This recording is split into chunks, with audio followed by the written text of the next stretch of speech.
first strike. This is what we've learned in the first 5 minutes of this show. There's no topic that's out of bounds. I'll talk about whatever. Really will. All right, here's the deal. Here's the latest.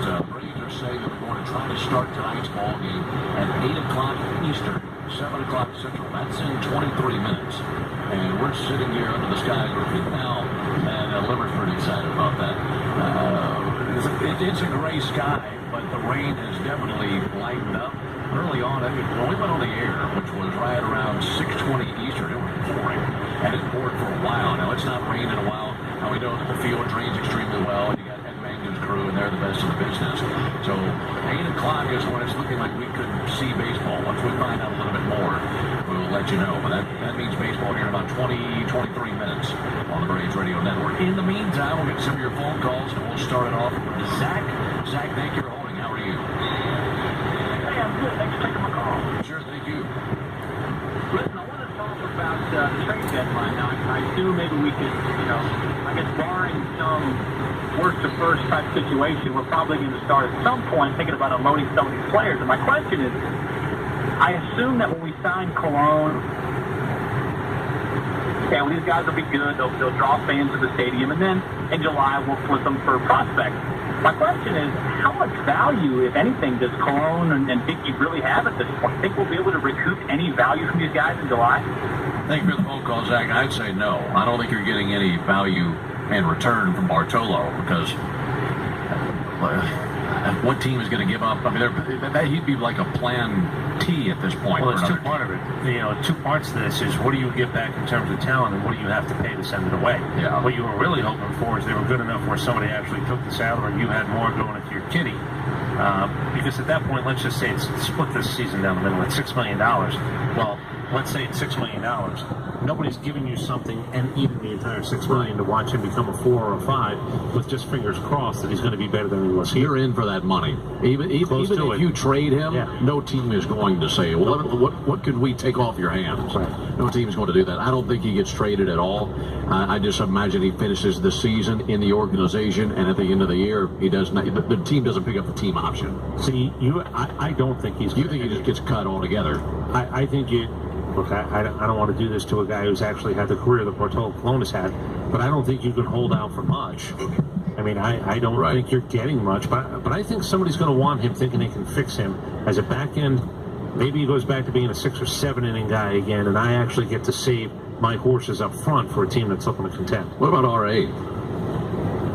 It's almost gimmicky now. Yeah. It's almost gimmicky. I got a knuckleballer. To me, Garcia is the guy that you trade. No doubt.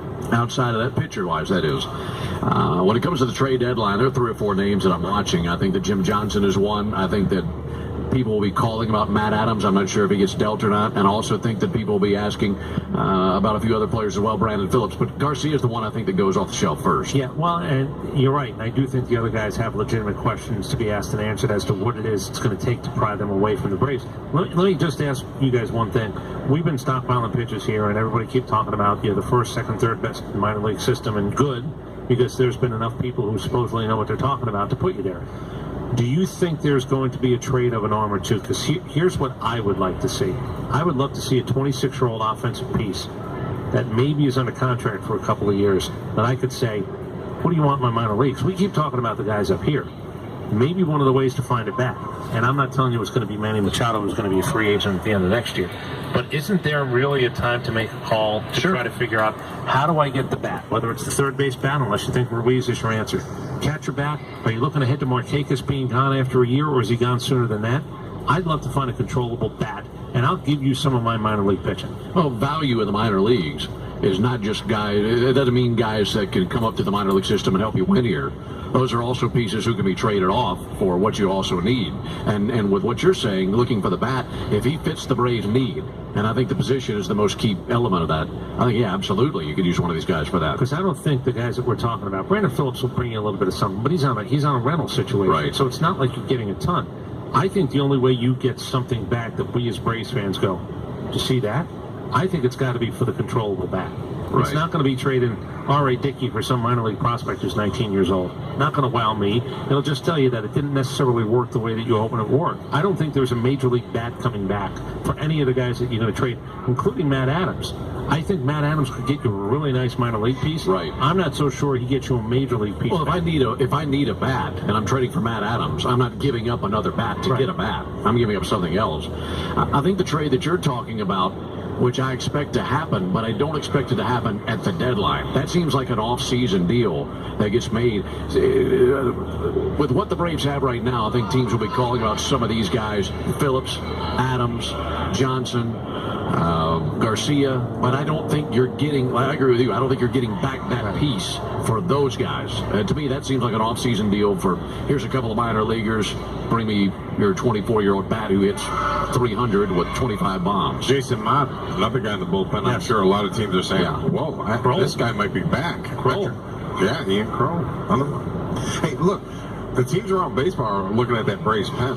Yeah. The bullpen piece is becoming very important when it comes around the trade deadline. Even though people talk hitters and starting pitching, the guys in the bullpen are usually ones that are getting shipped out. And there's not an owner who doesn't look at some of the prices in the bullpen, short of the closers, who doesn't say, oh, wait, that's an affordable piece to get better?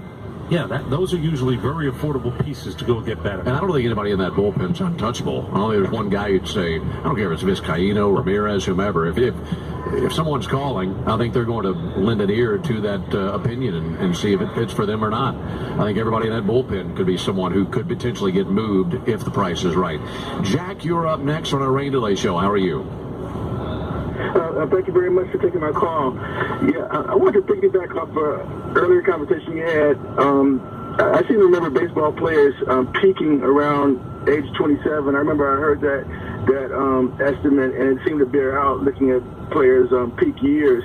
And I was wondering what you think changed to make them do so well so early now. And I'll hang up and listen. Thank you very much. All right, thank you, Jack. I think it's a really good question. And Lemmer, maybe that's what you can answer, because he's right. I mean, you think about the prime years of a ball player, 26 to 30 years old, somewhere in that 4-year span seems to be when you get the most out of a player individually. But we are seeing some freakishly good players at 21, 22 years old. We are, but then you got to look back at history, and I think, I'm not saying there's not more of them now, but they were there. Al Kaline, Willie Mays, Mickey Mantle. These are young players that came into the league early. The majority of the players, the majority of us, yes, it takes a little longer. But I think those superstars were always around. Right.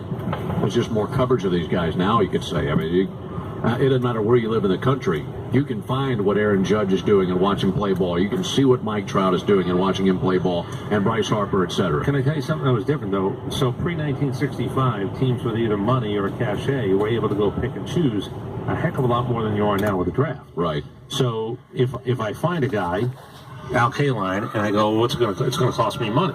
I'm bidding against other people. I'm trying to convince some of these guys, my organization is your quickest way to the major leagues, which is a really big thing about signing in the 40s, 50s, and early 60s. It was, where do I have my best chance to play? That's why sometimes those guys were a little bit younger coming up. I'm going to tell you, I could be historically wrong about this. I think this is the most freakish era for young players ever. Yeah. Ever. Look, Johnny Bench was a young guy when he came up. You're right, Lemmer. There were those guys. But we're going to the record books now. You know, who was he compared to at age 22 and age 23 and age 24? Can we look at sports in general that way? I mean, look at the NBA, look at the LeBrons and those guys that come out of high school, look what they're doing. I mean, maybe it's more developed everywhere around sports.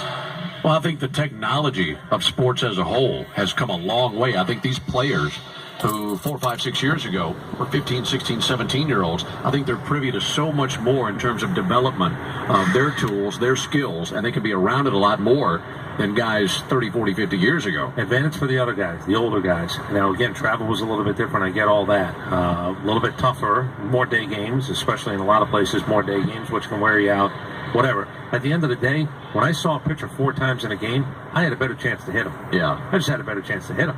Now you're seeing possible. Who the heck was it? Just earlier this season, somebody was in and says, "Yeah, you know, I'm going 2 days in a row facing 4 different pitchers and 4 ABs. 4 pitchers, 4 ABs, 2 days in a row. 8 ABs, 4 different guys in 2 games in a row. Sounds like a spring training game to me. Right, and it was a regular season. This is the difference. I saw the starter in the first and the third. I saw the guy in the 5th inning throwing 94. Saw a guy in the 7th inning throwing 98. Saw a guy in the 9th inning throwing 98. And you look back on it all, you've seen 4 different pitchers, where 30, 40 years ago, it's the same guy out there sitting on 120 pitches in the 9th inning. 16 teams, 8 in the league. So not only did you know a guy, you knew a guy. You had 8 at-bats off Jack Scott back in 1920. Both ends of the doubleheader. Might have had more than that. He might have. All right, let's go back to the phones. Let's go to Terry. Terry, thank you for holding. Welcome into our Rain Delay show. Yeah, how y'all doing this evening? Doing great, Terry. Good to hear from you. You too, you too. What do you think about those Braves so far, Ben? They're holding their own right now, aren't they? Aren't they in 2nd or 3rd place right now? And Tied for 2nd. there you go. I'm telling you, my boys are going to go hammer down on them. Just give them a chance. If we get that bullpen attended to, my Braves are going to go all the way this year. I like the attitude, Terry. Y'all have a good evening. All right, thank you, Terry. Look, still 93 games left. Write it down, man. Terry's calling a shot on June 19th. Hold on. Terry, all the way. It's duly noted. I like it, man. It is written, therefore it is. Exactly. Well, they're making strides, and everybody. This is the hot thing to do. If you're in the media now, that I've seen Bo do it. I've seen McAlpin do it. I've seen all these. On this date, the Braves have this many wins. Last year on this date, they had this many wins. You're taking steps in the right direction. I don't know if all the way is it's in the realm of possibility. Well, like Terry all the wants way it. is such a sort of varied thing. What's your version of all the way? 81 wins means all the way. It might be a little different than Limmer's. All the way might be getting to 162 games. Just finishing the year. Just finish on the schedule. Is it 9 games? Going all the way, yes. Is it 9 games better than last year? I think the base. Yeah, right around compared to there. last year. I think it's 9 games. Because he won 68 last year, 69. Yeah, so I think it's 9 games at this point. It's a 9-game swing. I think what he was saying, though, there are some nights you are in awe. You just say, wow, Yeah. this club is really, really good. I do think one of the things that when you're watching your own team, sometimes you're sort of not aware of what the other guys who are better are actually doing night in, night out. Like you see a good night, you go, hold on, we put 10 spots up 2 games in a row. Why aren't we? Well, there's a reason you aren't. Part of it is you don't see the other guy. You don't see the other teams that are actually better night in, night out, consistently better night in, night out. I know the lineup, top to bottom, is a lot better. I mean, doing the post-game show 2 years ago, we do that highlight segment. At the end of every ball game, there's no Braves highlights in there. 2015, I mean, they're putting up 1-2 runs a game, and offensively, it was awful. And you went into every ball game feeling like you had no shot. If this team had a few Cuetos, had a Scherzer, had a Kershaw, and not every team has those, but that's what it takes. When you're talking about going all the way, I mean, this lineup I think can go to toe-to-toe with most teams. You just don't have the rotation. I'll give you your 500. If Julio was better and Bartolo Colon was better, you'd be better than a 500 team, or you'd be a 500 team. Right. If Julio gave you what a guy at the top is supposed to give you, and if Bartolo Colon just gave you what he had given the New York Mets for the last couple of years, you're a 500. What are you, 6 under? I can make up 6 games with those 2 starters, just finding 3 more wins. Mm-hmm. Or being in games longer. I'm not telling you it's on them, but keeping them in games longer for an opportunity to win them.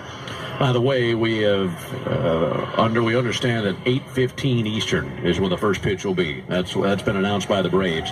So 8:15 Eastern here on the Braves Radio Network. So here in about 25 minutes, we should have the first pitch. And it has not rained in some time. It's probably been 45 minutes to an hour since the last raindrop touchdown here at SunTrust Park. So that's good.